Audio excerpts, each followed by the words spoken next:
Mister पाठक, मैं आज आपके पास एक अजीब सा केस लेके आया हूं, अपनी निर्दोष बहू कल्पना को लेकर। उस पे हत्या का इल्जाम है। निर्दोष बहू तो स्पष्ट है कि आपको नहीं लगता कि हत्या उसने की है। नहीं, हत्या उसी ने की है और मैं उसका चश्मदीद गवाह भी हूं।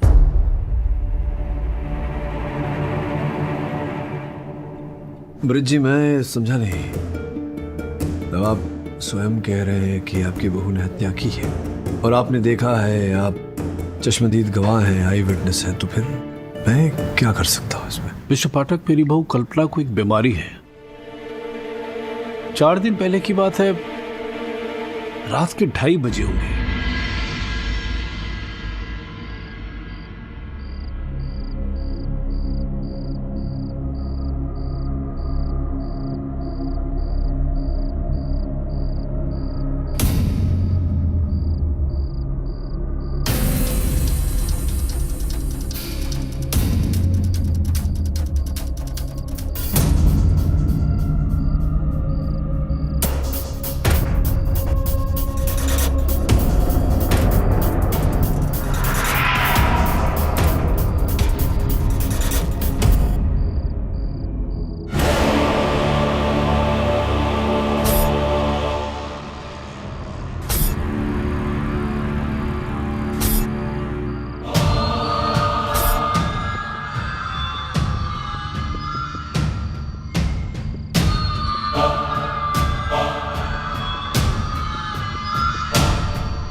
बहू,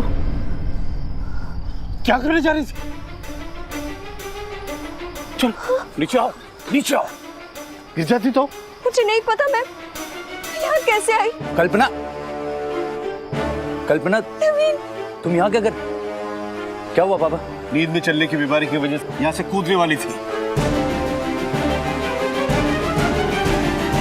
और तुम देख रही थी, रोका नहीं से? कूद जाती तो तुम देखती रहती क्या?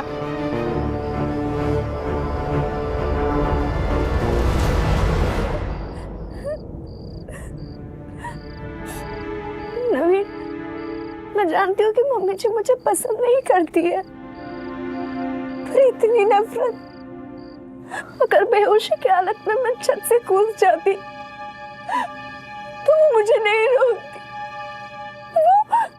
वो मुझे मरा देखना चाहती है। नहीं कल्पना, ऐसी कोई बात नहीं है। इस सारी फसाद की जड़ तुम्हारी ये नींद में चलने की बीमारी है। अभी तुम रो मत, हम कल ही किसी अच्छे डॉक्टर को दिखाएंगे।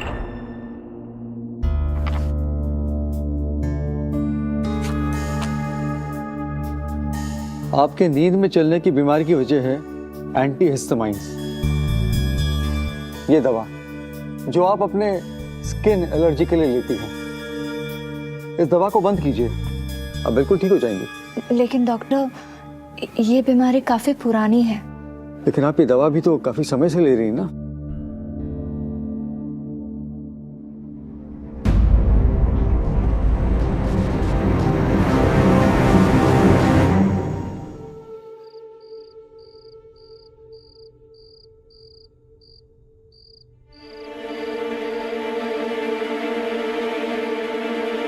देखो ब्रिज, वो जमीन तुम्हारे दादाजी है, मतलब कि मेरे बाबूजी की।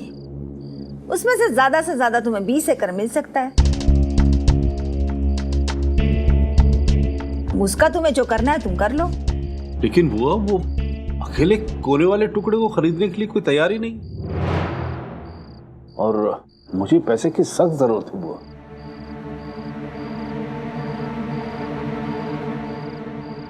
अगर आप और रमन मान जाए तो उस पूरी जमीन को बेचकर जो पैसा है हम लोग आपस में नहीं भैया, मैं अपने हिस्से की जमीन क्यों बेचूं? मुझे नहीं बेचनी अपनी जमीन। ठीक है, तो मामला हम कोर्ट में ले जाएंगे।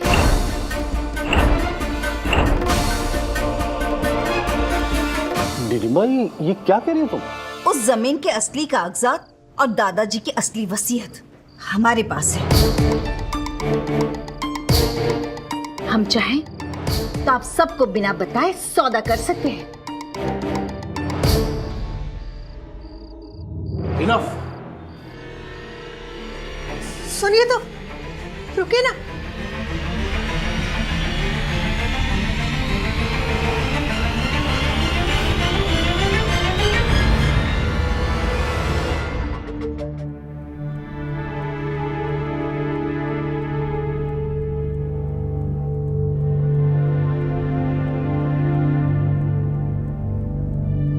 नवीन, मुझे लगता है कि मम्मी जी को ये कोर्ट कचहरी वाली बात नहीं करनी चाहिए थी। अब घर का मामला है, आपस में ही सुलझा देते तो देखो अच्छा। कल्पना, तुम इन सब में मत पड़ो। ये जायदाद का बखेड़ा कोई अब का नहीं है, पिछले 20 सालों का है। तुम सो जाओ आराम से। चलो।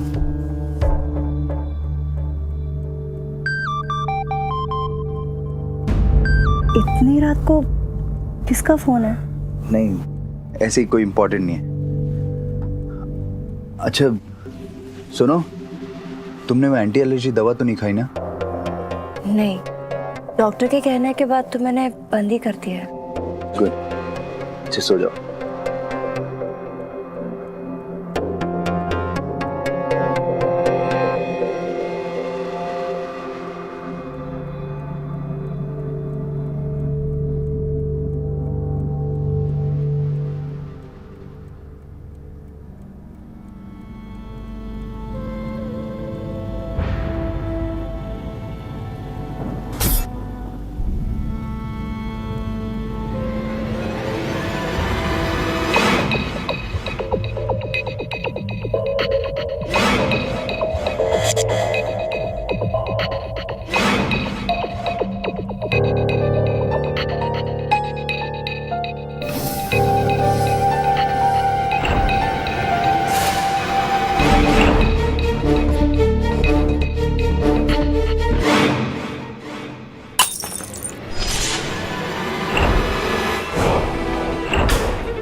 बहू, क्या कर रही हो? रुको बहू। अरे अरे नवीन, दुलारी, कोई है? बहू बहू रुको। बहू, क्या कर रही हो ये?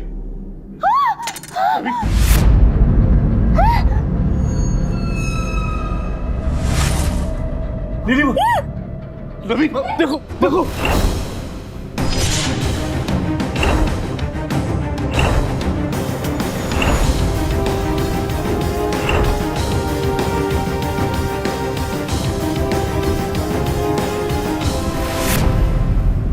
अर्थात आपको ये लगता है कि आपकी बहू ने आपकी पत्नी की हत्या की नहीं, भूल से हत्या हो गई उनकी बीमारी के चलते। कल्पना बहुत पढ़े लिखे खानदान से है पाठक साहब। उसने एमबीए किया है, मेरे बेटे से कहीं ज्यादा पढ़ी लिखी है। क्या वो हत्या करेगी? सोचने वाली बात है। खैर, आपके सुपुत्र नहीं आए आपके साथ? उसका तो दुगना नुकसान हुआ है। एक तरफ उसकी मां है और दूसरी तरफ पत्नी। पता नहीं किस हाल में होगा बेचारा।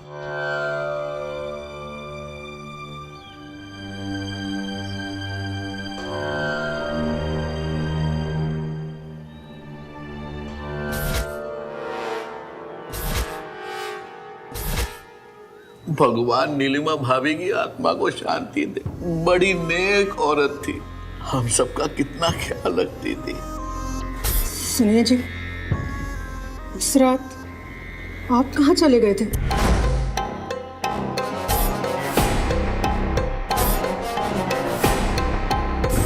फल खाओ बालिके, पेड़ की चिंता मत करो।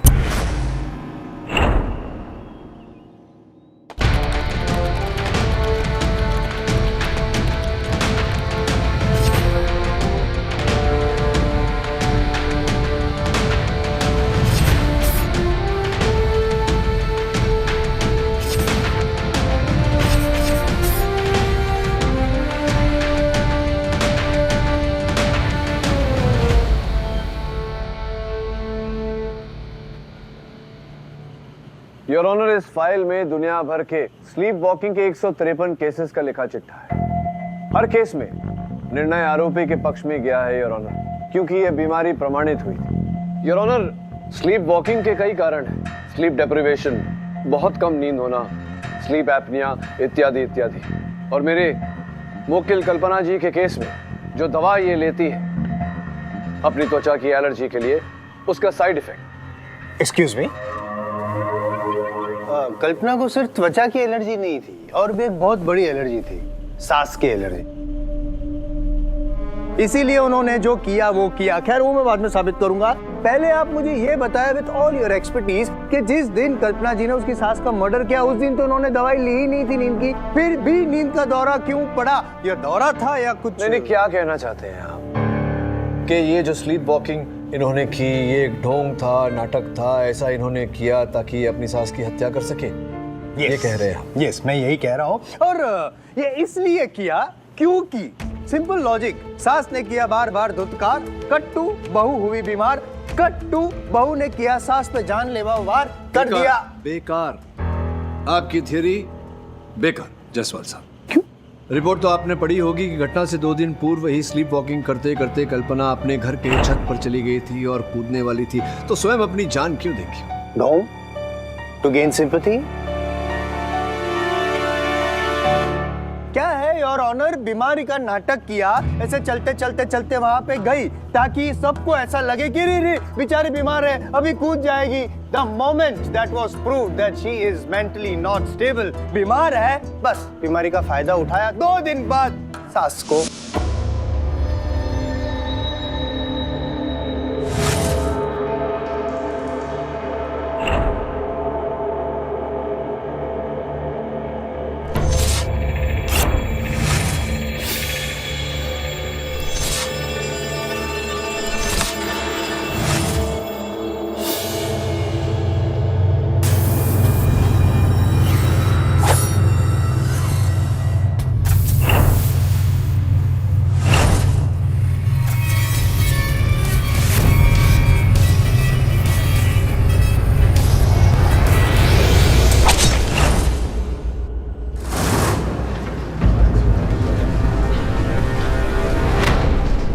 ऑर्डर।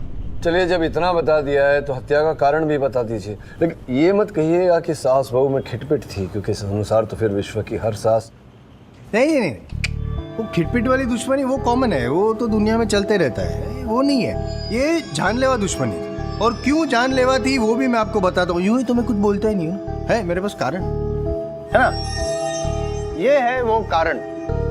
ये तस्वीर है नर्मदा जी की, और कल्पना जी की सास नीलिमा जी ये चाहती थी कि उनके बेटे नवीन की शादी नर्मदा जी से हो, क्योंकि इनको लगता था ये सुंदर सुशील बहू है। लेकिन नवीन की शादी हो गई हाई फाई मॉडर्न लड़की ये कल्पना जी के साथ। ये बात नीलिमा जी को बहुत खटक रही थी, इसलिए नीलिमा जी के प्लान अनुसार वो चाहती थी कि किसी भी तरह वो कल्पना जी को हटा दे और नर्मदा जी को घर में फिट कर दे। अब इस बात का कल्पना जी को पता चल गया, तो कल्पना जी आपने क्या किया आपने?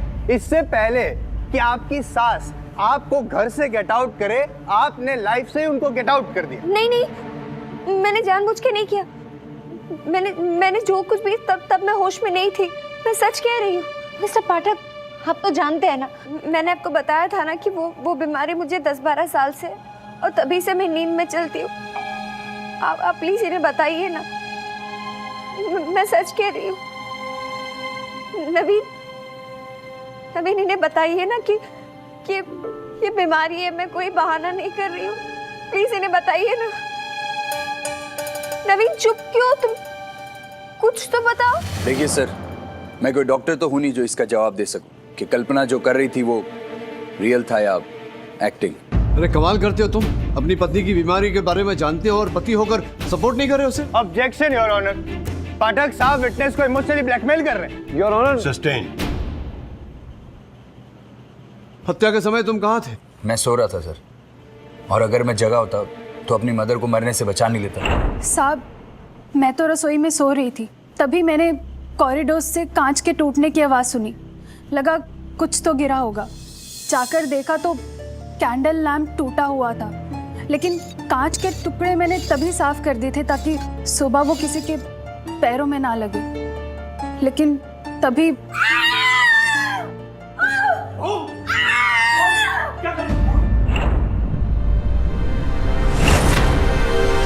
सर जी, हम दोनों भी उस वक्त अपने कमरे में सो रहे थे, फिर अचानक हमने चीखें सुनी और भाभी की कभी कोई फुल ही नहीं कर सकता। मां समान देवी थी वो, बहुत याद आती है उनकी। योर ऑनर, उस हादसे का अगर कोई चश्मदीद गवाह है तो वो सिर्फ मैंने अपनी आंखों के सामने अपनी पत्नी को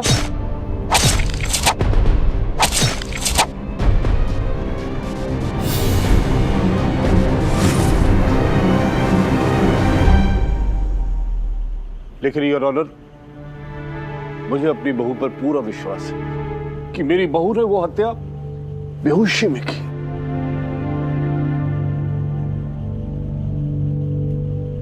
मिस्टर पाठक, मिस्टर जायसवाल, सारे गवाहों की गवाही सुनने के बाद एक बात क्लियर है कि नीलिमा मिश्रा की हत्या उनकी बहू कल्पना मिश्रा के हाथों हुई, लेकिन ये बीमारी के तहत हुई एक हत्या थी या हादसा था या फिर सोचा समझा षड्यंत्र, ये बात अभी क्लियर नहीं है। वो मैं क्लियर कर देता हूँ मेरी अगली गवाह की मदद से।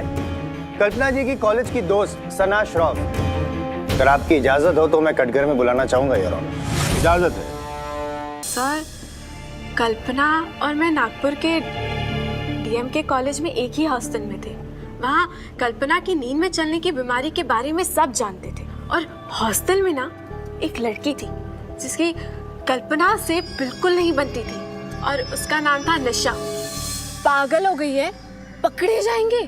चिल यार सना, तू कितना डरती है? कुछ नहीं होगा। बस तू आज रात को ना मेरी एक्टिंग दे, उस निशा की बच्ची को ना ऐसा सबक सिखाऊंगी।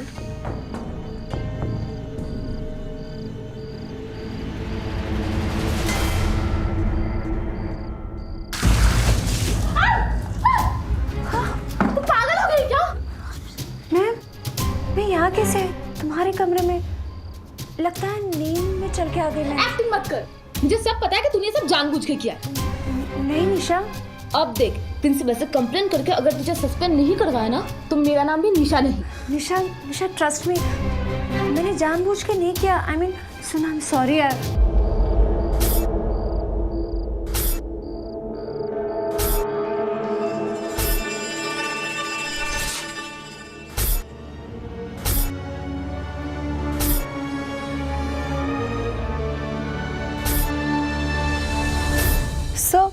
सो वो तो कॉलेज के दिनों की मस्ती थी, उसके बाद मैंने ऐसे कभी कुछ नहीं किया। झूठ बोल रही हैं आप। एक मिनट जायसवाल साहब, योर ऑनर, मजाक मजाक में बीमारी का बहाना बनाकर किसी पर पानी फेंकना ये अलग बात होती है, और क्रोधित होकर किसी की हत्या करना, दोनों में बहुत अंतर होता है। क्या अंतर? कोई अंतर जंतर मंतर कुछ नहीं है। I'll tell you what it is. Cold blooded murder है ये। कल्पना जी ने तब भी योर ऑनर बीमारी का फायदा उठाया था, और इस बार भी बीमारी का फायदा उठाया है। This girl is playing with all of us, your honor. और मैं यूं ही नहीं कहता हूँ। I'll prove it.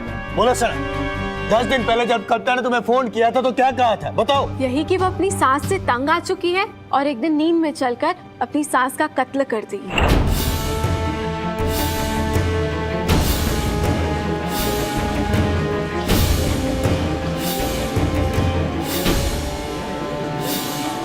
Order order. वो तो मैंने गुस्से में आके कहा था। इसका मतलब ये थोड़ी ना है कि मैं जाके खून मिस्टर पाठक मैं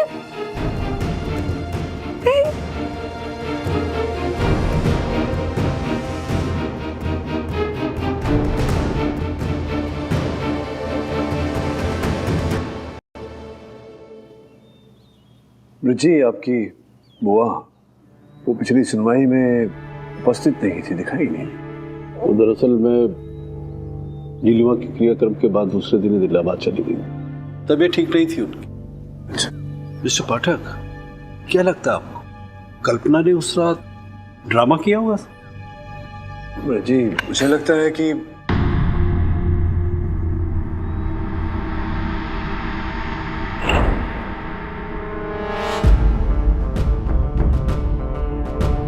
दुलारी जी, आपने दादा तुम्हें बोला था कि घटना की रात कुछ टूटा था, कोई फूलदान या कैंडल लैम्प। कहाँ टूटा था, बता सकती है वो जगह मुझे? जी क्यों नहीं, जी आइए सर। यहाँ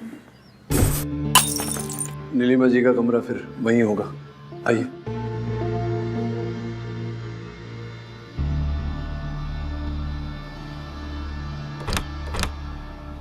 अंदर कोई है क्या? नहीं सर, वो दरवाजे का लॉक खराब है, सिर्फ अंदर से ही खुलता है। बाहर से खोलने के लिए आपको चाबी की जरूरत होगी। रुकिए मैं। नहीं, कौन सी चाबी है? ये हाँ हाँ पता है।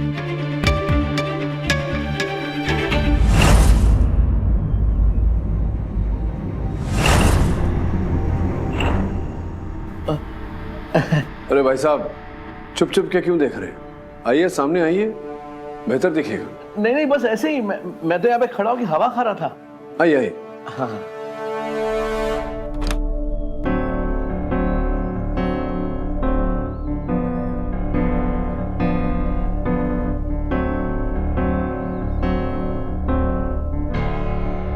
हाँ ब्रिजी, इस कक्ष का जो द्वार है वो बाहर से बिना इस चाबी के खुलता नहीं। तो क्या उस रात द्वार में लगी हुई थी चाबी? जी नहीं, मेरा मतलब नहीं। हाँ नहीं लगी हुई थी चाबी, तो वहाँ की रैक पे थी। तो फिर खुला होगा दरवाजा। नहीं बिल्कुल नहीं, एसी ऑन था और दरवाजा खुद मैंने बंद किया था। आप ये सब पूछ क्यों रहे? पूछ इसलिए रहा हूँ ब्रिजी, क्योंकि जो चाबी है वो वहाँ थी। तो फिर अंततः कैसे कल्पना ने ये दरवाजा खोला? इसमें सोचने वाली बात क्या है? कल्पना ने वहां से चाबी ली, ये दरवाजा खोला और अंदर आकर नीलिमा भाभी का मर्डर कर दिया। जी हत्या कर दी और शोरगुल मचा, अफरा तफरी मची। आप सब लोग जाग गए, आप सब लोग यहाँ आ गए, साथ में कुछ देर में पुलिस भी यहाँ आ गई। तो आई एम श्योर कि ये चाबियाँ जो है ये उस समय कल्पना के हाथ में मिली होगी। नहीं, जिसका अर्थ ये निकलता है कि फिर कल्पना ने या तो किसी और प्रकार से दरवाजा खोला होगा, पर दरवाजा तो खुलता नहीं है बिना चाबी के। चाबियां की रैक पे थी और हत्या के समय चाबियां कल्पना के हाथ में ही नहीं थी। अगर हाथ में होती तो कैसे, मतलब स्वयं चाबियां उड़कर जाकर की रैक पे कैसे पहुंच गई? सोचने वाली बात है। वैसे इस समय यहाँ कौन नहीं है? बुआ जी वो इलाहाबाद गई है। कोई और है जो यहाँ नहीं है? वो हाँ नवीन जी कहाँ है? वो तो अपने कमरे में है।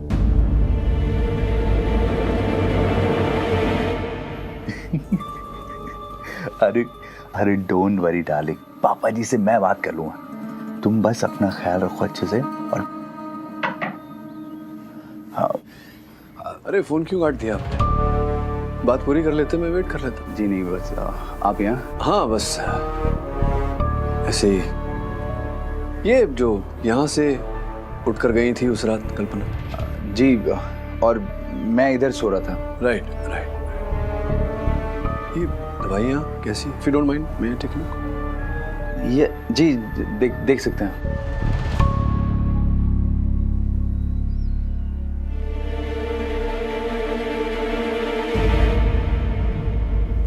मैं उन्हें छोड़ूंगा नहीं, देख लूंगा। अरे कोर्ट तक लेके जाऊंगा, लेकिन ये कागज उनके पास पहुंचे कैसे?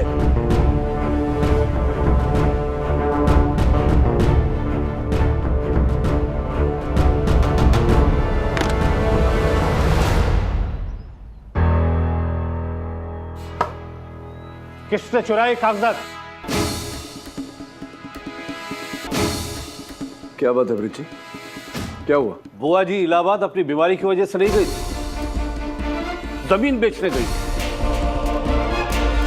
यहां से असली कागजात और वसीयत छुड़ा कर उन्होंने हमें बगैर बताए आपने जमीन बेच दी और पैसा खुद रख लिया। क्या इतना बड़ा धोखा?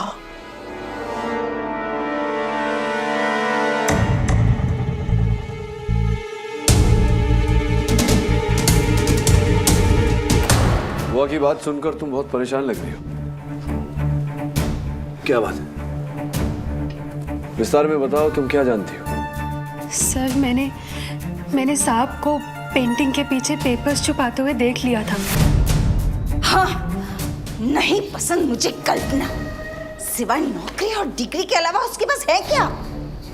इससे तो अच्छा होता कि गुप्ता जी की बेटी नर्मदा से हमारे नवीन की शादी करा देते।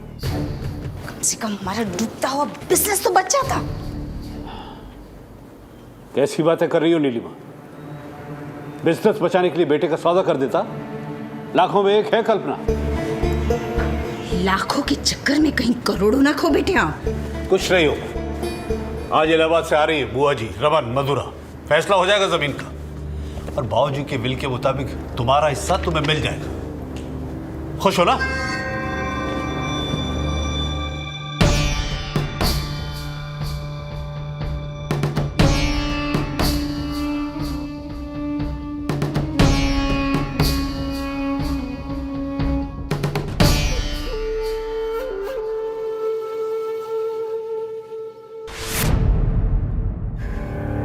बुआ जी के बार बार कहने पर मैंने वो पेपर्स कुछ पैसों के लिए चुरा कर उन्हें दे दिए थे।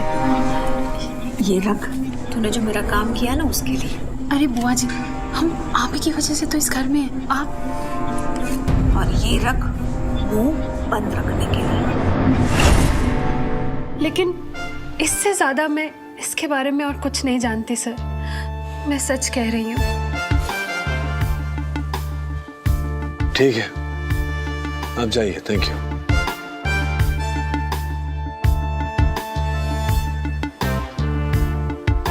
अदीरा, मुझे नहीं लगता इस केस में ये प्रॉपर्टी का कोई प्रॉब्लम है। प्रॉब्लम कुछ और ही है।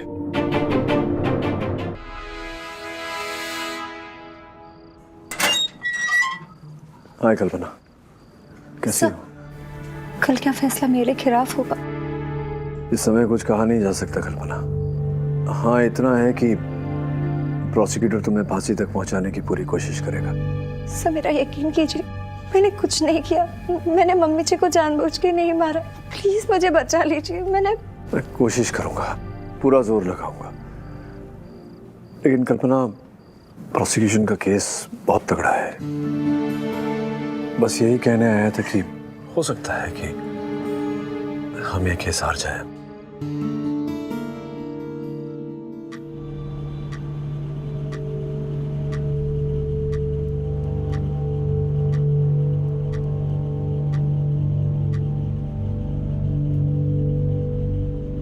योर ऑनर, 10 मिनट में तो मैं केस यूं जीत जाता हूँ। ये 10 मिनट से वेट करवा रहा है पाठक साहब, क्या हो रहा है? क्षमा चाहता हूँ योर ऑनर, अभी आते ही होंगी। मिस्टर पाठक, आपका केस वैसे भी कमजोर है और अगर आपकी क्लाइंट नहीं आई तो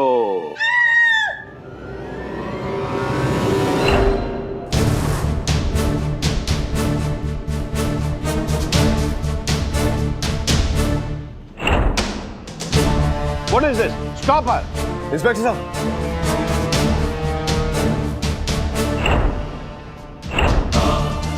mister Pathak, your honour, don't worry. ये पाठक साहब का कोई नया नाटक है।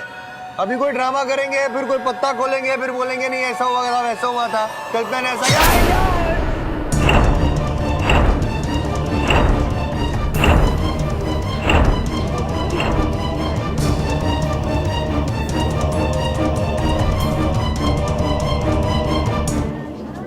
सर ये नींद में है। इसने जो कुछ भी अभी किया बेहोशी की हालत में किया। She is asleep. Kalpana, Kalpana, Kalpana! It's okay, मुझे मैं यहाँ कैसे?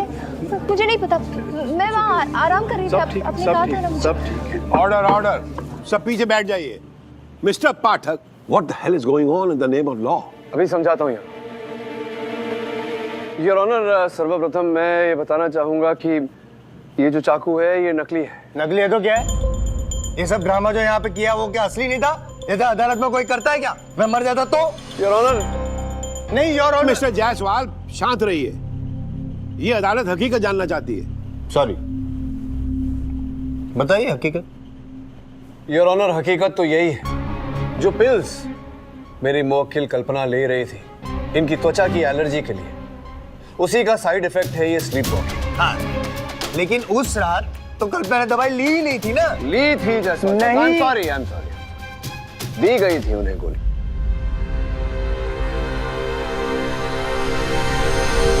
आज भी उन्हें वो दवा दी गई थी जिसके साइड इफेक्ट्स हम सब ने अभी अदालत में देखे। मैं समझाता हूं, समझाने का मौका दीजिए मुझे। योर ऑनर, आज तो इन्हें एक पिल मैंने ही दिया था ताकि अदालत में ये प्रदर्शन कर सके।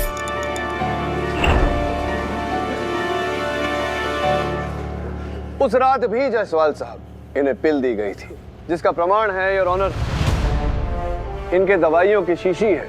योर ऑनर 4 दवाइयां इसमें से कल्पना ने खाई थी।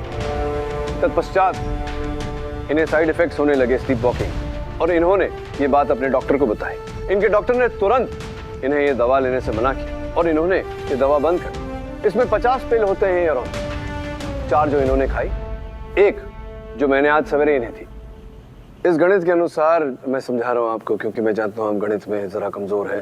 इस गणित के अनुसार इसमें 45 पिल होने चाहिए, लेकिन इसमें 44 ही है, जिसका अर्थ ये होता है कि उस रात भी किसी ने कल्पना जी को एक पिल दी थी। ये तो वही दवाइयां हैं जो डॉक्टर ने मना किया था कल्पना को लेने से। जी लेकिन आप ये कब से ले रही थी कल्पना ये दवा? जी यही कुछ पिछले 4 दिन से। लेकिन केडी साहब आप ये सब। आई एम सो सॉरी, मैं उठा लेता हूँ। रहने दीजिए, मैं उठाती हूँ। Sorry sorry.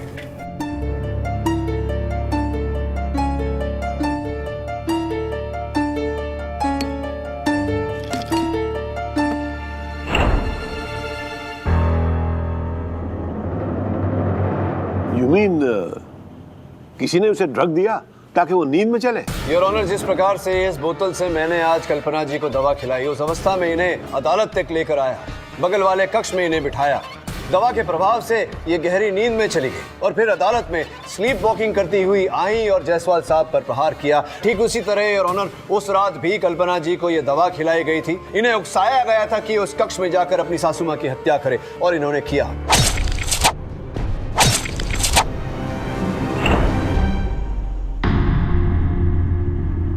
एक चाबी वाले खिलौने की तरह इनका इस्तेमाल किया गया है। नहीं, समझा नहीं। समझेंगे तो तब जब सोचेंगे। सोचते नहीं हैं आप, कभी कभी सोचा कीजिए। ये सोचिए कि क्यों अदालत में आकर उन्होंने आप पर ही प्रहार किया। क्यों? क्योंकि योर ऑनर जब ये गहरी नींद में थी उस कक्ष में, मैंने इनके मस्तिष्क में ये बात भरी कि अदालत में आकर इन्हें जायसवाल साहब पर प्रहार करना है। जैसे ही अदालत में आए इनके कानों में मैं वही बात फुसफुसाता रहा और इन्होंने जायसवाल साहब पर प्रहार किया। ठीक उसी तरह उस रात भी किसी ने इन्हें मार्गदर्शन दिया था इनकी सासू मां की हत्या करने के लिए और इन्होंने किया। ओके, चलो मान लिया। यहाँ पे तो पाठक साहब आपने साथ दिया, कल्पना के कान में फुसफुसाया और मुझ पर वार करवाया, लेकिन जिस दिन उसने अपनी सास का मर्डर किया था वहां पे कल्पना का साथ किसने दिया? किसने कान में फुसफुसाया? जो इनके साथ साथ गया था वहां तक, नीलिमा जी के कक्ष तक, की रैक से चाबियां उठाई, द्वार खोला, इन्हें अंदर भेजा और फिर चाबियां फिर से वहीं लटका दी। कौन?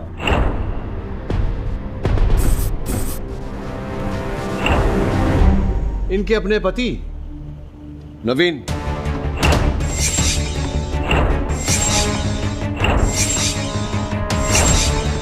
पाठक साहब, ये आप क्या कह रहे हैं? मैंने आपको उस दिन भी बताया था कि मैं अपने कमरे में सो रहा था। नहीं, आप अपने कमरे में सो नहीं रहे थे, आप जागे हुए थे। और केवल जागे हुए नहीं थे, आपकी पत्नी जब नींद में चल रही थी, हत्या करने जा रही थी, आप साथ साथ जा रहे थे उसे उकसाते हुए कि हत्या करे।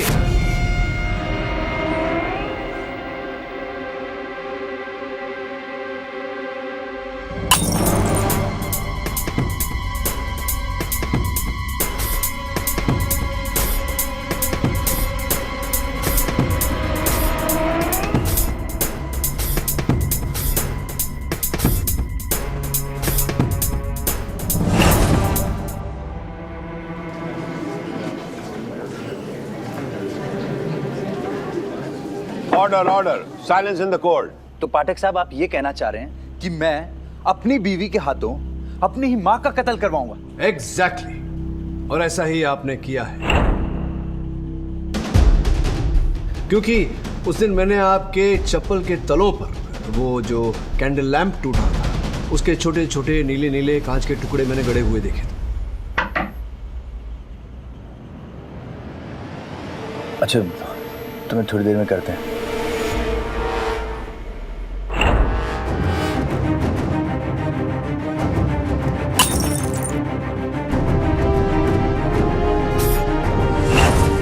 केवल नवीन तुम्हारे चप्पलों के तलों पर पाए गए, जिसका ये अर्थ होता है कि जब वो कैंडल लैंप टूटा उस समय आप वहां थे, जिसका ये अर्थ होता है कि जिस समय आपकी पत्नी स्लीप वॉकिंग कर रही थी आप उनके साथ साथ चल रहे थे, उन्हें उकसाते हुए कि वो हत्या करें।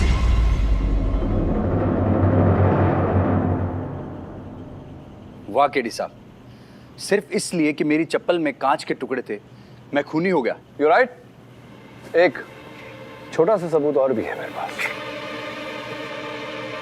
ये फिंगरप्रिंट की रिपोर्ट और ये चाबियां। ये चाबियां आपके माताजी के शयन कक्ष के द्वार की, जिसे आप पहचानते होंगे। पहचानते हैं इन चाबियों को? ऑब्वियसली पहचानता हूं। हाँ, इन चाबियों पर आपकी उंगलियों के छाप पाए गए। ये रही रिपोर्ट उनकी।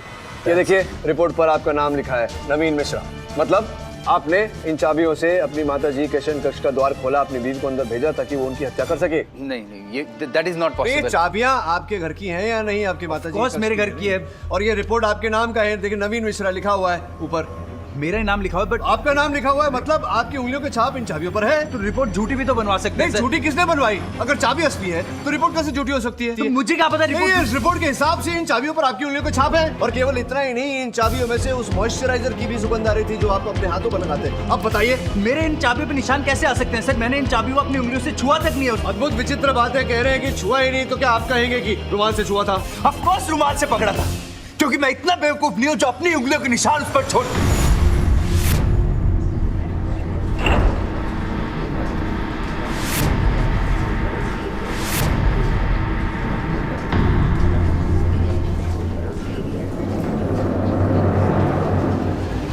Order order. बेवकूफ नहीं थे आप नवीन जी, बेवकूफ आपको मैंने बनाया। ये उंगलियों के छाप आपके हैं ही नहीं, ना ही ये रिपोर्ट। लेकिन चलिए, जब इतना इकबाल जुर्म आप कर ही चुके हैं तो आगे की कहानी भी बता दीजिए। सुनना जरा, बोलिए।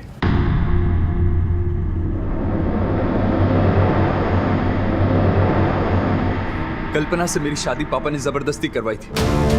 मैं तो अपनी गर्लफ्रेंड रिया से शादी करना चाहता था, लेकिन अगर मैं कल्पना को छोड़ता तो पापा मुझे अपनी जायदाद से बेदखल कर देते। मेरी आमदनी इतनी नहीं है कि मैं अपने खर्चे निकाल सकूं। और वहां मम्मी जी पता नहीं किस नर्मदा से मेरी शादी कराना चाह रही थी।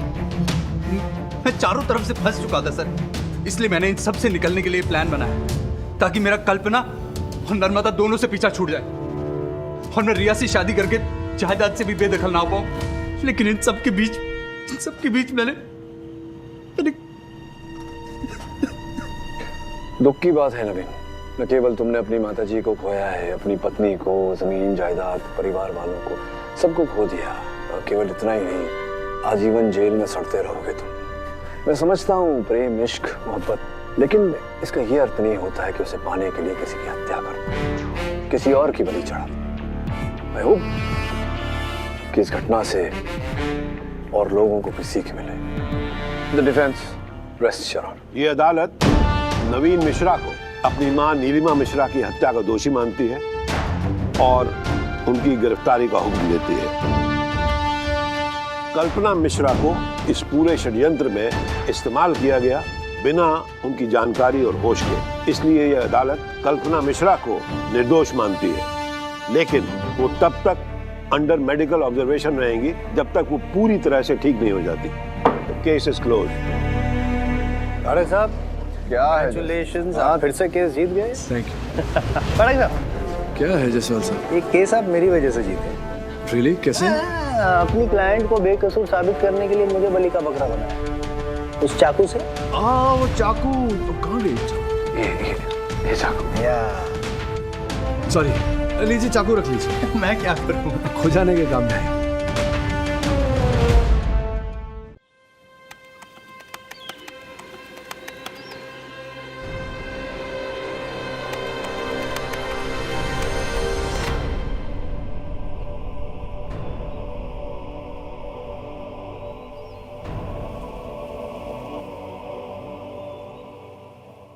हाथ आगे बढ़ाइए युवराज।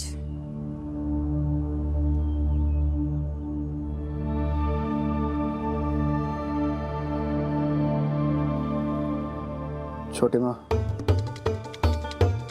आप इस हवेली को उस श्राप से बचाने के लिए दिन रात पूजा करती हैं, लेकिन महाराज खुद उस श्राप को लेके एक घर पे चले आए।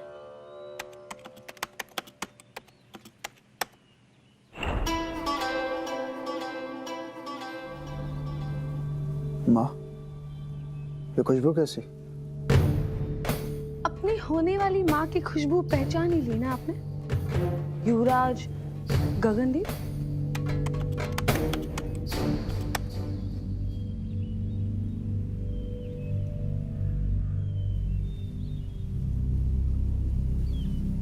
वैसे हम आपके लिए एक गिफ्ट लाए।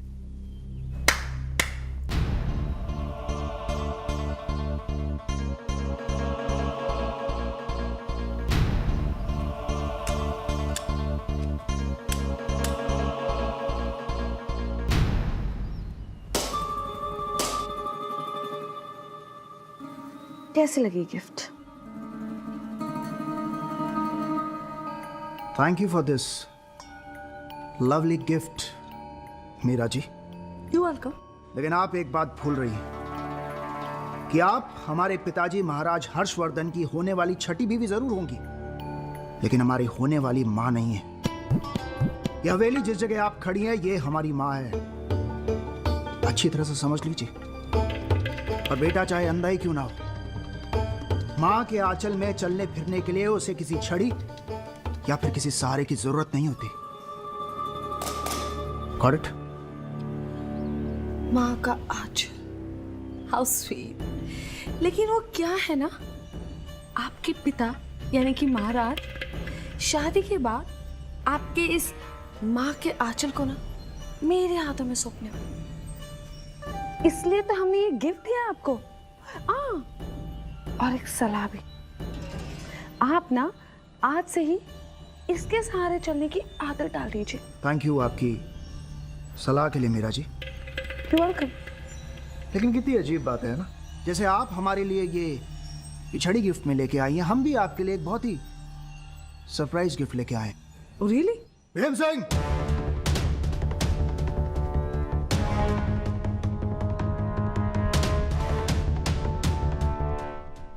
जी मालिक।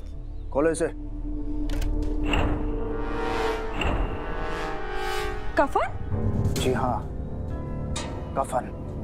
मीरा जी, आप शायद इस हवेली के इतिहास को नहीं जानती हैं। आपको लग रहा है कि आप महारानी बनकर यहां आएंगी और राज करेंगी, लेकिन ऐसा होगा नहीं। ये तस्वीरें देख रही है मीरा जी, ये महाराज की पिछली 5 बीवियों की तस्वीरें हैं, जिनकी जान इस हवेली के श्राप ने ले ली।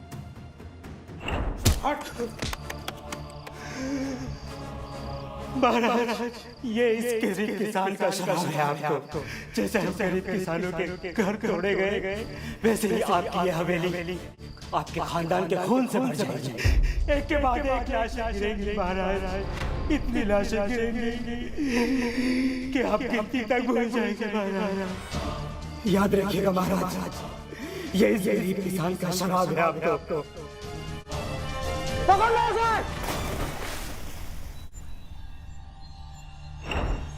और अब महाराज छठी तस्वीर के लिए आपसे शादी कर रहे हैं।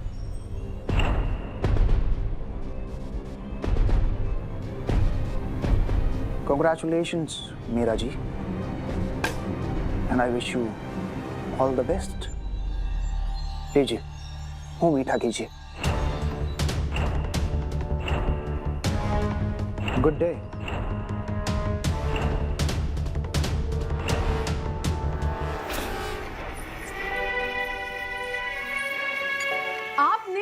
वाली बात छुपाई क्यों मुझसे? हाँ, आपकी पिछली 5 बीवियां श्राप की वजह से मर गई और आपने मुझे बताया भी नहीं। लेकिन मुझे नहीं मरना। सच लाइए, सच चीटे ही हुआ।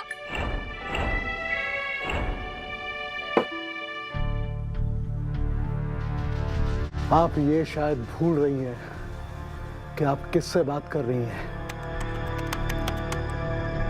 आई एम सॉरी, लेकिन मैं अब यहाँ इस हवेली में नहीं रह सकती। मैं वापस मुंबई जा रही हूँ। मुझे यहाँ पर मरना नहीं है। मोहन को बुलाओ। जो हुक्म मालिक। 2-3 दिन में ही इस हवेली की अच्छी डील करके बिकवा दूंगा और साथ में लंदन में आपके लिए नई प्रॉपर्टी का इंतजाम भी कर दूंगा। ठीक है, आप जा सकते हैं। जी नमस्ते। अब तो आपका इस श्राप से डर खत्म हुआ ना? Love you Maharaj ji. Love you to.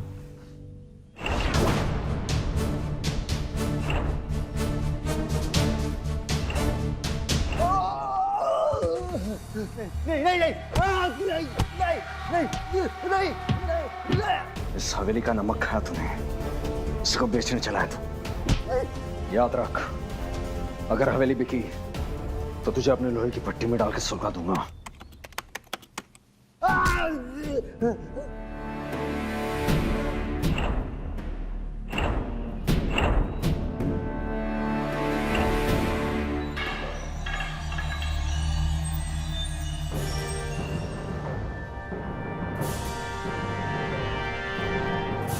Meera आपकी होने वाली माँ है, उनका नाम जरा इज्जत से लीजिए। पिछले 25 सालों में हमारी एक 6वीं माँ है महाराज। ताने मारना एक युवराज को शोभा नहीं देता। आखिर हम ये शादी क्यों कर रहे हैं? आप ही के लिए तो कर रहे हैं ना गगनदीप। क्या आपको अपनी माँ की कमी ना महसूस हो पाए? और ये हवेली भी आप हमारे लिए ही बेच रहे होंगे ना महाराज? आपको पिता से ज्यादा महाराज बोलने में हमें शर्म आती है। अपने बेटे की भी कम उम्र की लड़की से शादी करने के लिए आप इतने उतावले हो गए कि आप हमें अपने ही घर से बेघर करने के लिए तैयार हो गए। खामोश युवराज, हमें और गुस्सा मत दिलाइए। आप हमारे बेटे हैं, इसलिए हम आपकी बदतमीजी बर्दाश्त कर रहे हैं। हम आज भी ये नहीं भूले कि आप जन्म लेते ही अपनी माँ, हमारी महारानी की जान ले ली थी। बस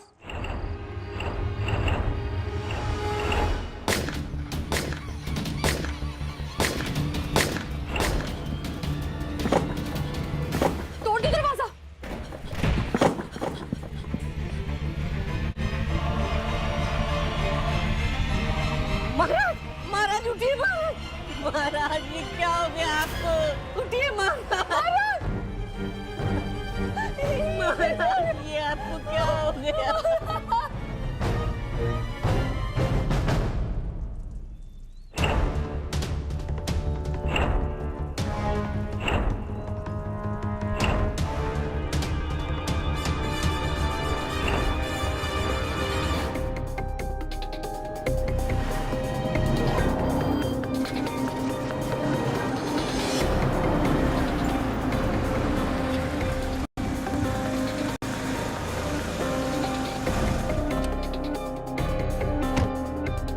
हाँ बोलो अधीरा।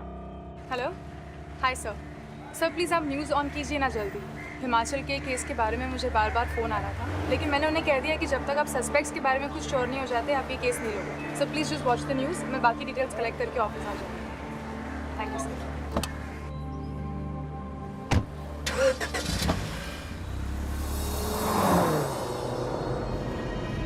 यूं तो हमारे देश में कहा जाता है कि विश्व में किसी भी देवता का स्थान दूजा है, अपने ही पिता की सेवा सबसे बड़ी पूजा है। लेकिन देखिए, इस नकचरे युवराज के कर्म जायदाद के लालच में आकर अपने पिता महाराजा हर्षवर्धन की हत्या कर दी। ऐसा कहा जाता है इस हवेली पे किसी भयानक श्राप का साया है। क्या वो श्राप था या जायदाद का लालच जिसने युवराज को अपने पिता पे 6 गोलियां चलाने पे मजबूर कर दिया? सर न्यूज़ देखी आपने? I don't know what to tell.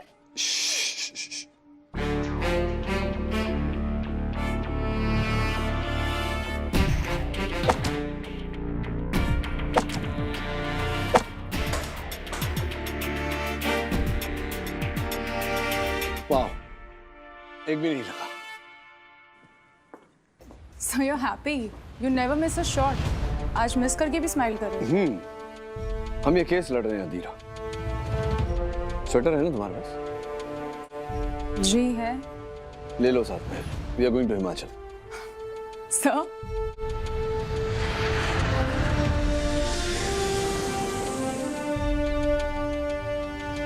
Your honour, prosecution का केस केवल इस तथ्य पर आधारित है कि युवराज गगनदीप उसी कक्ष में पाए गए जिस कक्ष में महाराज जी की हत्या हुई।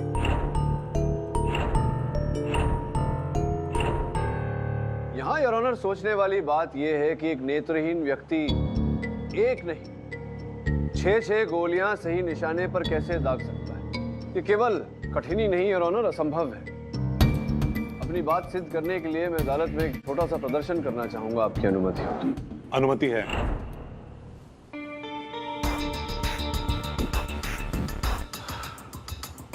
Whenever you're ready.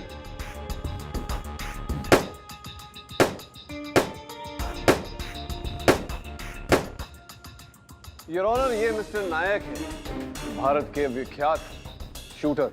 ये 200 फीट की दूरी से भी अचूक निशाना लगा लेते हैं। और यहाँ योर ऑनर, जैसा कि आपने देखा 15-20 फीट की दूरी से भी इनका निशाना चूक गया। उसके पीछे कारण ये है कि सही निशाना लगाने के लिए निशाना दिखाई देना बहुत आवश्यक है। मेरे मुवक्किल युवराज गगनदीप जन्म से नेत्रहीन है। मेरा प्रश्न यही है योर ऑनर कि एक नेत्रहीन व्यक्ति 6-6 गोलियां अपने सही निशाने पर कैसे दाग सकता है? तो नेत्रहीन होने की सिंपैथी में छोड़ दें उसे। अदालत की नजर में जुर्म सिर्फ जुर्म होता है और मुजरिम सिर्फ मुजरिम होता है, आदरणीय केडी साहब। और जहां तक एक नेत्रहीन का 6 बार सही जगह निशाना लगाने का सवाल है, तो उसका जवाब है मेरे पास। योर ऑनर, मैं कोर्ट को एक वीडियो क्लिपिंग दिखाने की इजाजत चाहूंगा। इजाजत है।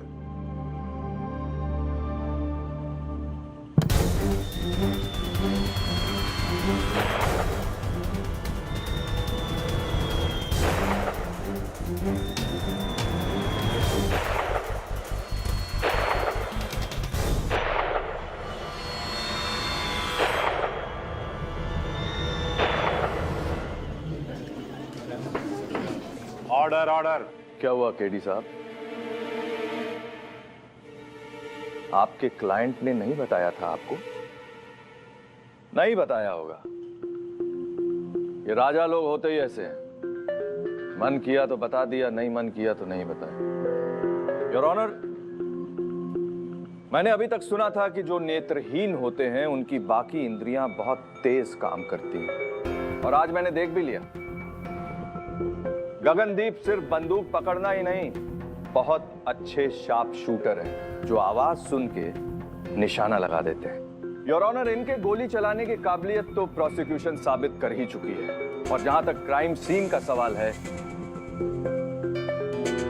तो ये रहे फॉरेंसिक रिपोर्ट। इनके मुताबिक जिन गोलियों ने महाराज हर्षवर्धन का खून किया, वो इस बंदूक से चलाई गई जो मौकाए वारदात पे गगनदीप के हाथ में मिली।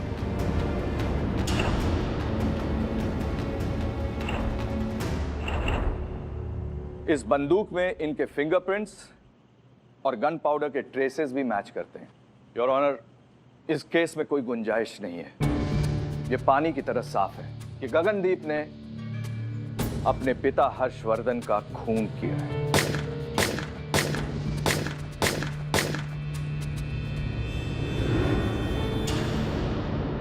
योर ऑनर, डिफेंस अदालत से निवेदन करता है कि इस पहलू की छानबीन करने के लिए समय दिया जाए। अदालत आपको 1 दिन का मौका देती है। कल तक अगर डिफेंस ने कोई दलील नहीं पेश की तो अदालत अपना फैसला सुना देगी। Court is adjourned. आपको इतनी बड़ी बात मुझसे छिपानी नहीं चाहिए थी। केडी सर, एक बात बताइए, अगर हम आपको अपने निशानेबाज होने की बात बता देते तो क्या आप हमारा केस लेते? और जहां तक आपको हमारे निर्दोष होने का सबूत चाहिए तो ये देखिए, ये है सबूत। जिस बंदूक से महाराज का खून हुआ, ठीक वैसी ही एक और बंदूक हमारे स्टडी रूम में मौजूद है। उससे बिल्कुल ठीक वैसी ही गोलियां निकलती हैं। आप उस स्टडी रूम में जाइए और उस बंदूक को जरा चला के देखिए, आपको हमारे निर्दोष होने का सबूत मिल जाएगा।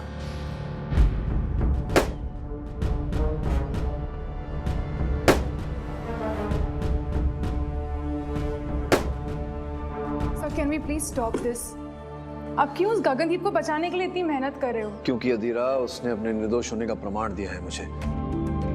तुमने देखा मैंने 3 गोलियां चलाई और हाथ जल गया मेरा, इतना गर्म हो गया ये पिस्तौल।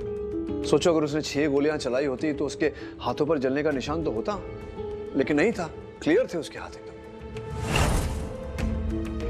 That proves he's innocent. So you mean somebody else? कोई और है जो? Obviously कोई और ही है, लेकिन कौन है ये जानने के लिए घटनास्थल का परीक्षण करना पड़ेगा।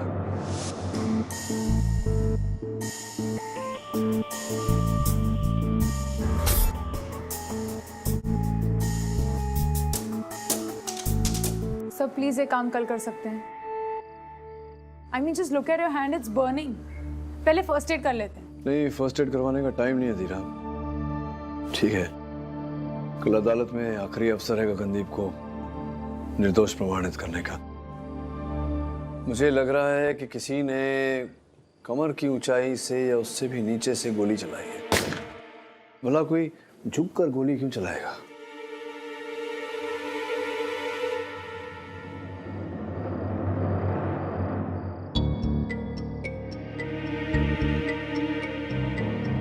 सर आप लोगों के लिए पानी लाया था। नहीं, मैं पानी तो नहीं पीऊंगा, एक और है काम मेरा, करेंगे आप? हाँ हाँ क्यों नहीं। क्षमा चाहता हूँ कि इतनी रात गए आप सब लोगों को यहाँ बुलाना पड़ा। आप उस गगनदीप को बचाने की कोशिश क्यों कर रहे हैं?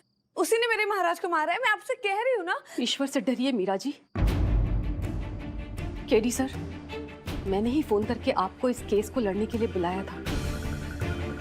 मैं जानती हूँ युवराज अपने पिता का खून नहीं कर सकते हैं।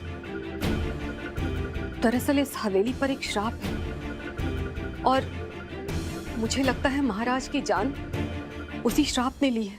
श्राप ने मारा या महाराज को गगनदीप ने मारा या किसी और ने, ये तो प्रमाण मिलते ही स्पष्ट हो जाएगा।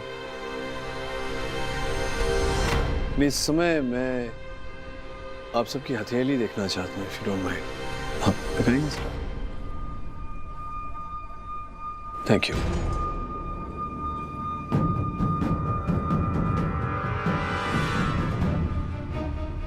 आप अगर हथेली नहीं दिखाएंगी तो मुझे ऐसा लगेगा कि आप कुछ छिपाने का प्रयास कर रही हैं।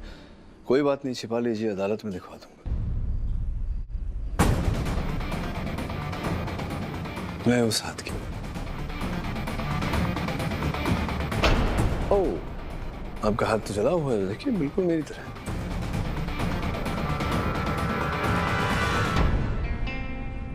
भगवान का दिया जलाते वक्त या गोली चलाते वक्त। Be in your limit, Mr. KD Pathak.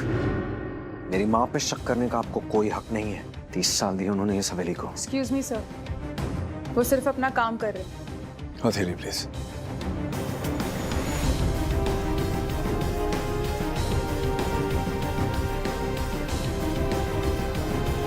Thank you. Neem ji, आपने तो दस्ताने पहने हुए अपने हाथ में, कोई विशेष कारण? वो क्या है सर कि यहाँ के श्राप की तरह ही यहाँ की ठंड भी खतरनाक है। नहीं तो कोई बात नहीं सर, ये देखिए। क्या बात है, बिल्कुल साफ हाथ है। यहाँ ठंड अगर अच्छी पड़ती है तो अधीरा के लिए एक कक्ष का बंदोबस्त कर दीजिए, यहीं रुकेगी। इन्हें ठंड बहुत पसंद है। हाँ हाँ मैं भी करता हूँ सर। थैंक यू अधीरा।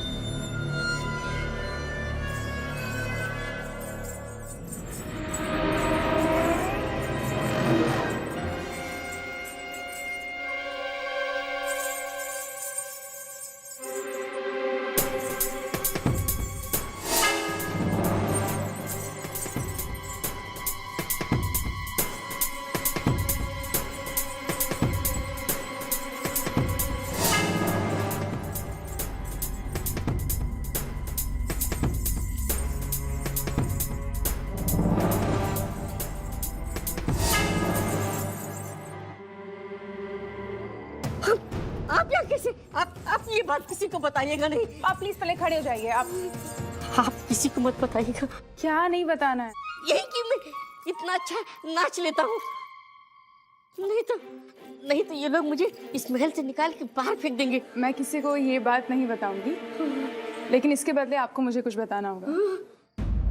एक ऐसी बात जो हवेली के सारे लोग मुझसे छुपा रहे हैं, जो सिर्फ आप जानते हैं। हाँ, एक बात तो है, पर मैं ठीक से नहीं बता पाऊंगा। लेकिन मेरे दादा कहा करते थे कि वो रूम है ना, रूम जहाँ पे महाराज का खून हुआ था, वहां पे एक गुप्त दरवाजा है। Thank you. हाँ धीरू, बोलो। हेलो सर, एक लीड मिला है।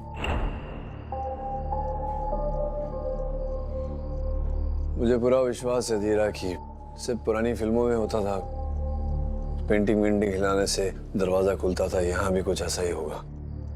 देखें, ट्राई करें।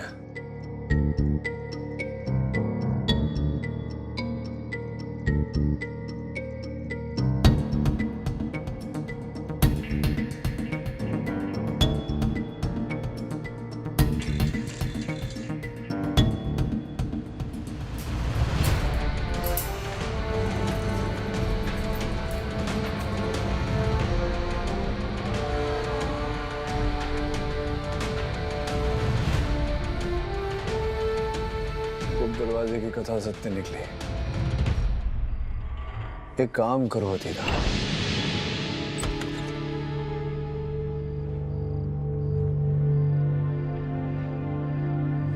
क्यों बे भीम सिंह, ये बार बार रात को जगा कर हमें यहाँ क्यों बुलाता है? मैंने आप लोगों को नहीं बुलाया, वो वकील साहब है ना, उन्होंने बुलाया है। आप लोग यहीं रुकिए, मैं उन्हें बुला के लाता हूँ।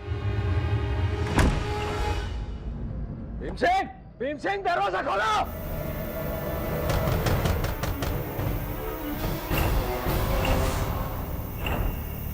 Hello sir, yes sir, like we discussed, मैंने रूम में धुआं छोड़ दिया है। जिस किसी को भी सीक्रेट पैसेज पता है वो सीक्रेट डोर खोल कर ही आए।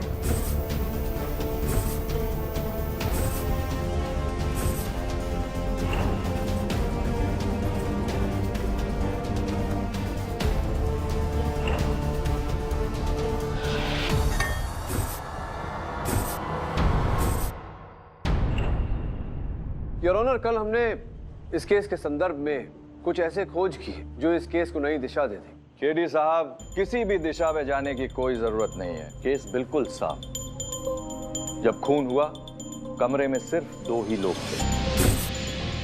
एक ने 6 गोलियां चलाई और एक को 6 गोलियां लगी। 6 गोलियां लगी प्रोसिक्यूटर साहब, और किसी ने 6 गोलियां चलाई भी योर ऑनर। लेकिन जिस व्यक्ति ने वो 6 गोलियां चलाई थी वो मेरे मुवक्किल गगनदीप हो ही नहीं सकता। इसके पीछे कारण ये है योर ऑनर कि नंगे हाथों से उस बंदूक को पकड़कर 6 गोलियां चलाना असंभव है। योर ऑनर, कल मैंने प्रयास किया था और 3 गोलियां चलाने के पश्चात ही वो बंदूक इतनी गर्म हो गई कि मेरे हाथ जल गए और मेरे मुवक्किल के हाथों में जले का कोई निशान नहीं है। तो उन्होंने किसी कपड़े से उस बंदूक को पकड़ के चलाया होगा, फिर उस कपड़े को छुपा दिया होगा। रियली प्रोसिक्यूटर साहब, अब इस केस के घटनाक्रम को भूल रहे हैं, मैं स्मरण करा देता हूँ। हुआ ये कि 6ठी गोली चलने के पश्चात ही दीपक जी वहां कक्ष का द्वार तोड़कर अंदर घुसे और उन्होंने वहां गगनदीप जी को पाया, कसकर हाथों में बंदूक पकड़े हुए।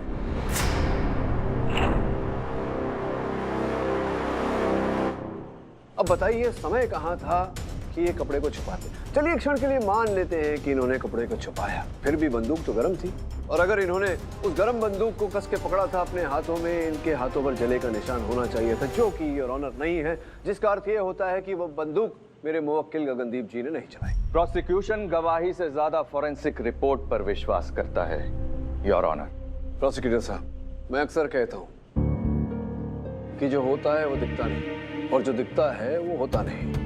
तो संभव है कि इस बार फॉरेंसिक रिपोर्ट को देखकर आपको जो दिख रहा है वो ना हो, और जो आपको दिख नहीं रहा वो हो। केवल इतना ही नहीं योर ऑनर, उस हवेली में हमें एक गुप्त द्वार भी मिला, तो संभवतः हत्यारा। मीरा जी कृपया कल रात जो घटना घटी उसके बारे में न्यायाधीश महोदय को बताइए। योर ऑनर, रात को भीम सिंह ने हम सबको स्टडी रूम में लॉक कर दिया और बाहर से धुआं छोड़ दिया था। मैं डर गई, इसलिए मैंने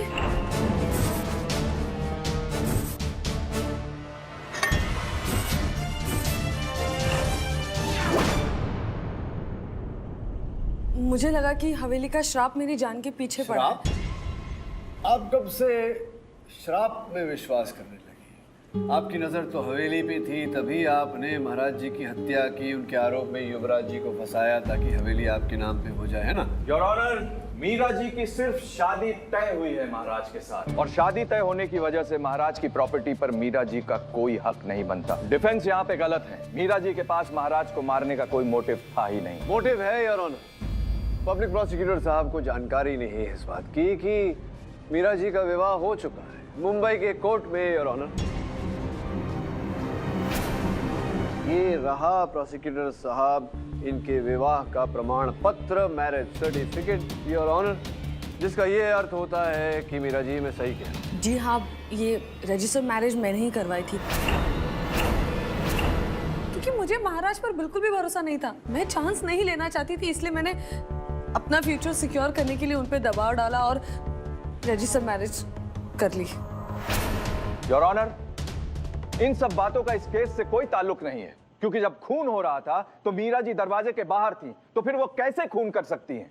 योर ऑनर, समझ जाता हूँ your honour.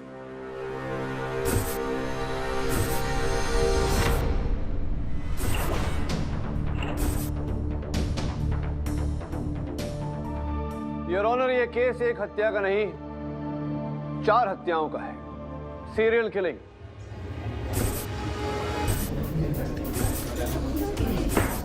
Order order. Your honour, इस फाइल के अनुसार महाराज जी के साथ साथ उनकी 3 महारानियों की भी हत्या की गई, बहुत ही विचित्र परिस्थितियों में। योर ऑनर, पहली महारानी सीढ़ियों से गिरकर मरी, दूसरी महारानी विष खाकर, और तीसरी महारानी को योर ऑनर हिरण के सींग से मारा।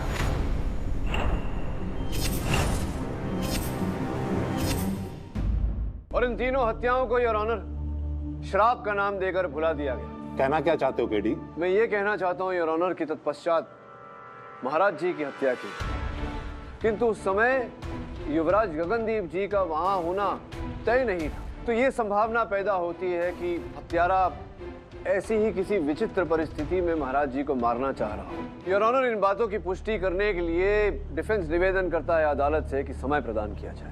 योर ऑनर, ये डिफेंस की चाल है कोर्ट को गुमराह करने की। अदालत किसी की जिंदगी का फैसला जल्दबाजी में नहीं ले सकती। अगर थोड़ा भी शक है तो पूरी तरह साबित करना होगा।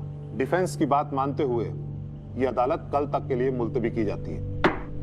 क्या हुआ था उस रात अधीरा? महाराज जी यहीं बैठे थे जहां मैं बैठा हूं, और गगनदीप वहां खड़ा था जहां तुम खड़ी हो। गगनदीप के बिल्कुल सामने इस कक्ष का मुख्य द्वार जो उस समय बंद था, और महाराज जी के सामने गुप्त द्वार। अगर वहां से किसी ने प्रहार किया होता तो महाराज जी ने उसे देख लिया होता और किसी प्रकार का शोर अवश्य मचाते या प्रहारकर्ता का नाम लेते, लेकिन ऐसा उन्होंने कुछ नहीं किया। Sir, for all you know, शायद गगनदीप ने मर्डर किया। तो चलो मान लेते हैं क्षण भर के लिए कि गगनदीप ने मारा महाराज जी को। विचार करने वाली बात यह है कि उसने अपने कमर के नीचे बंदूक पकड़ के क्यों चलाई? सीधा भी मार सकता था। एक मिनट जरा हटना। ईंट देख रही हो तुम बीच का? ऐसा प्रतीत हो रहा है कि अभी अभी लगाया है।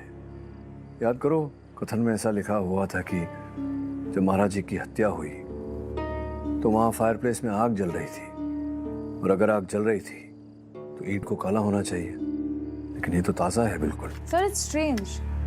ऐसी सेम ईंट मैंने उस सीक्रेट पैसेज में देखी थी जिससे मीरा ने मुझे अटैक किया था। और सर, जब वो ईंट मीरा के हाथ से गिरी तो बहुत ही भारी आवाज थी उसकी, something like a metal sound.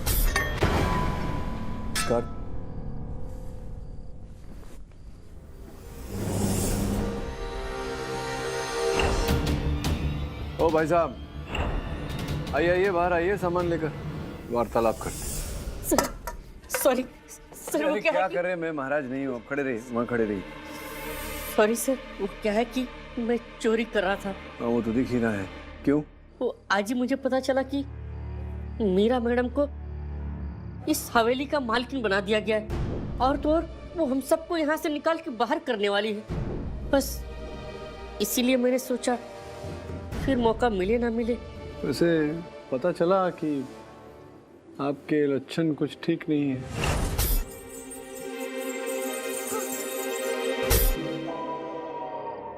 आपने बता दिया? सॉरी सर, पर आप प्लीज किसी को मत बताइएगा। मैं किसी को कुछ नहीं बताऊंगा अगर आपने मुझे बता दिया कि इस महल में क्या चल रहा है। मतलब ये शराब की बात, इससे तो ज्यादा आप पुराने हैं, वफादार हैं महल के, तो बताइए ना क्या चक्कर है ये रानियों की हत्या इत्यादि इत्यादि। सर, आप भी इस श्राप में विश्वास रखते हैं? दरअसल श्राप वगैरह कुछ है ही नहीं। वो जो आदमी कुएं में कूदा था उसे तो महाराज ने निकलवा दिया था, और तो और कुछ पैसे वगैरह देख के दूसरे गांव में भी शिफ्ट करवा दिया। वो आदमी तो अभी भी जिंदा है सर। अगर जिंदा है तो घर के लोग शराब की इतनी बातें क्यों करते हैं? दरअसल मेरे महाराज थे ही कुछ ऐसे, उन्हें अपने इर्द गिर्द राजशाही रहस्य छुपाने का बड़ा शौक था। अच्छा, अर्थात ये पता लगाना पड़ेगा धीरा कि इस महल में कौन कौन लोग हैं जिन्होंने 26 साल से शराब के राज को अपने अंदर छिपाया हुआ है। मतलब क्या बात है चित्रा जी, महाराजा हर्षवर्धन अपना जीवन रहस्यमय बनाए रखना चाहते थे, इसी में उनकी रुचि थी, ये तो मैं जानता था। ये नहीं जानता था कि आप उनसे 2 कदम आगे हैं। अब देखिए ना, हवेली में आपने सबको ये बताए रखा था कि 25 वर्षों से आप विधवा हैं, किंतु वास्तव में आप विधवा तब हुई जब महाराजा हर्षवर्धन की हत्या हुई। योर ऑनर, केडी साहब एक धार्मिक और रिस्पेक्टेबल औरत। You're right. धार्मिक तो है ये, तभी ये देखिए ये चित्र जो महाराजा की हत्या के 3 दिन पूर्व ही लिया गया था। देख रहे हैं आप, इनकी मांग में सिंदूर लगाया हुआ है। योर ऑनर, धार्मिक तो है ही। जी, वो मेरे पति की आज से 25 साल पहले मृत्यु हो गई थी एक एक्सीडेंट में। ऐसा कैसे हो सकता है चित्रा जी? आपके पति की मृत्यु कैसे हो सकती है 25 वर्ष पूर्व दुर्घटना में, जबकि 25 वर्ष पूर्व आपका कोई पति था ही नहीं? आश्चर्यजनक बात तो ये है योर ऑनर कि जिस महिला का कभी विवाह ही नहीं हुआ, 25 वर्ष का सुपुत्र है इनका।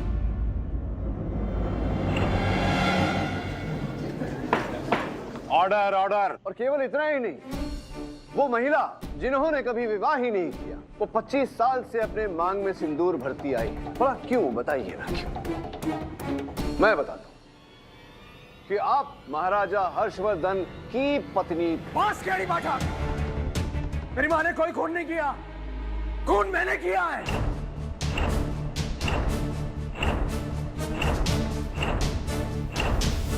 दीपक जी, अच्छा लगा मुझे जिस उत्तेजना से आपने ये अपराध स्वीकार किया, अच्छा लगा मुझे। देखो, मैंने कुछ नहीं किया। आपने मेरी माँ पे जो बेबुनियाद इल्जाम लगाया ना, उसकी वजह से उत्तेजित हो गया और गुस्से में मैंने आके ये सब बोल दिया। योर ऑनर, दीपक जी महाराजा हर्षवर्धन के छोटे सुपुत्र।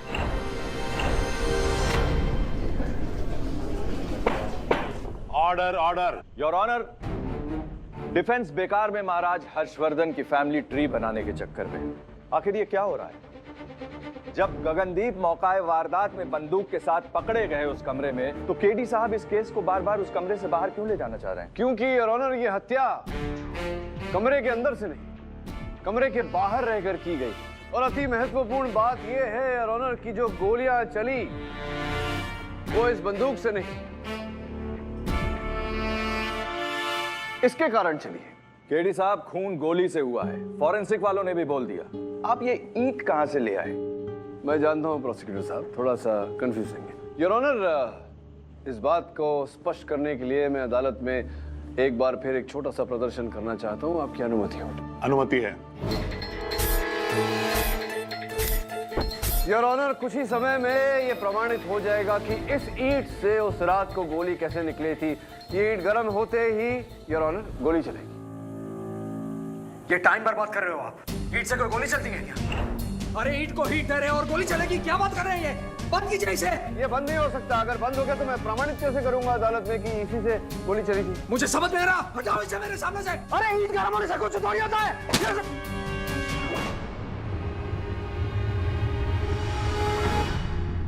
क्या हुआ दीपक जी, जिंदा हैं आप?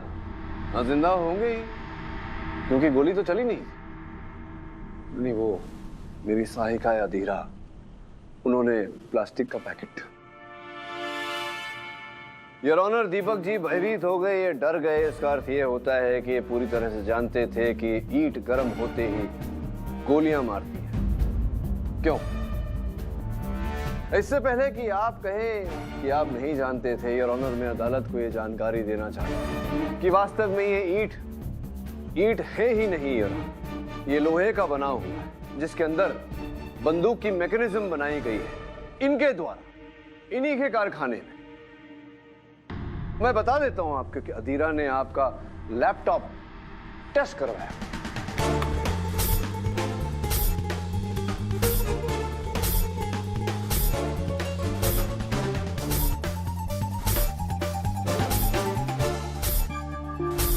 इनके लैपटॉप की फोरेंसिक्स रिपोर्ट ये कहती है योर ऑनर कि इन्होंने हत्या के कुछ ही दिन पूर्व खोज किया था कि इस प्रकार का यंत्र कैसे बनाया जाता है। इनके कारखाने में ये यंत्र बना। बहुत चालाकी से इन्होंने ये यंत्र महाराजा के फायरप्लेस में फिट किया।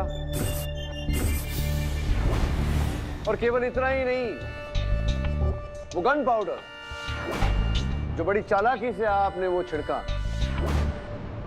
सर दीपक मेरे साथ ऐसा क्यों करेगा? सर वो मेरा भाई है और वो मुझे क्यों फंसाने की कोशिश करेगा? वो ऐसा नहीं कर सकता सर। योर ऑनर, युवराज सत्य कह रहे हैं। दीपक जी का ऐसा कोई इरादा नहीं था युवराज को फंसाने का, किंतु परिस्थिति कुछ ऐसी थी कि उस दिन जब ये यंत्र वहां फायरप्लेस में फिट करके निकले तत्पश्चात हम आज भी ये नहीं भूले कि आप जन्म लेते ही अपनी माँ, हमारी महारानी की जान ले ली थी। बस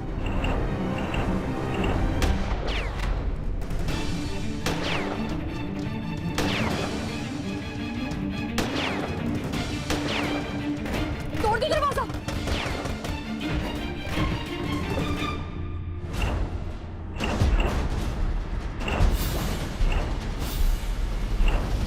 अब भी अगर आप मना कर रहे हैं तो जिन व्यक्ति से आपने वो गन पाउडर खरीदा था उन्हें हम अदालत के अंदर बुला के उनका कथन न्यायाधीश महोदय के आगे दर्ज कर सकते हैं। क्या करना चाहेंगे? बुलाऊं मैं? नहीं योर ऑनर, केडी पाठक सही कह रहे।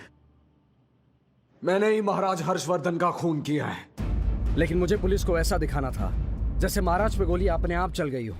लोग अपने आप सारा इल्जाम उस शराब पे डाल देते।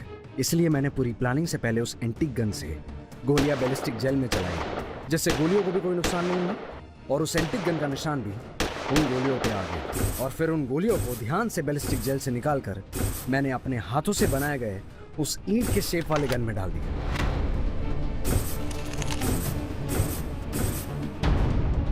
और जब उस रात को महाराज ने फायरप्लेस में आग जलाई तो आग की वजह से मेरा बनाया हुआ गन ट्रिगर हुआ और वो 6 की 6 गोलियां महाराज के सीने में उतर गई।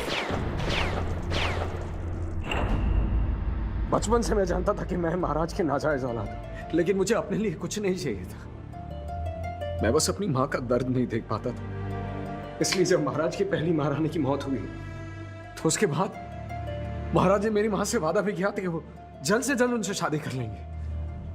लेकिन मेरे पैदा होते ही महाराज ने अपना वादा ही तोड़ दिया और किसी और लड़की के साथ शादी करके महल में महारानी बनाकर ले आए। और दूसरी महारानी की मौत के बाद भी उन्होंने मेरी माँ के साथ शादी नहीं की। और जब तक मैं बालिग हुआ तब तक ये बात हर जगह फैल चुकी थी कि हवेली की दोनों महारानियों की मौत हवेली पे लगे शराब की वजह से हुई। तब मैंने सोचा कि इसी शराब का फायदा उठाकर अगर मैं तीसरी महारानी को मार दूंगा तो महाराज मेरी माँ से शादी कर लेंगे। लेकिन नहीं, इस बार भी महाराज ने किसी और के साथ ही शादी कर ली। मैं हर बार महारानी को मारता रहा और हर बार वो किसी और के साथ शादी करते रहे। लेकिन इस बार मैं समझ गया था कि महाराज अब मेरी माँ को ना वो हक देंगे और ना वो अपना नाम देंगे। इसलिए मैंने महाराज को ही मार दिया। मुझे माफ कर दे भाई, मैं तुझे फंसाना नहीं चाहता था। मैं तो बस दीपक जी, मैं समझ रहा हूँ, अदालत भी समझ रही है कि आपने जो भी किया आपके मन में अपनी माँ की श्रद्धा के लिए किया। काश आप ये समझे होते कि एक माँ के लिए उनकी संतान का सुख और साथ, ये तो बातें बहुत बड़ी होती है। The defence rest your honour. तमाम सबूतों और गवाहों को मद्देनजर रखते हुए ये अदालत दीपक को दफा 302 के तहत दोषी मानते हुए उम्र कैद की सजा सुनाती है और युवराज गगनदीप को बाइज्जत बरी करती है। The case is closed. Prosecutor साहब, एक रिक्वेस्ट है आपसे। इस बार तो शिमला आया था, केस लड़ने के लिए समय ही नहीं मिल पाया। अगली बार आऊंगा तो जरा यहाँ के दृश्य दिखा देना। सुना है कि शिमला बहुत सुंदर है। बहुत सुंदर है, जरूर। For more updates, subscribe to our channel, click the show links and enjoy watching the videos.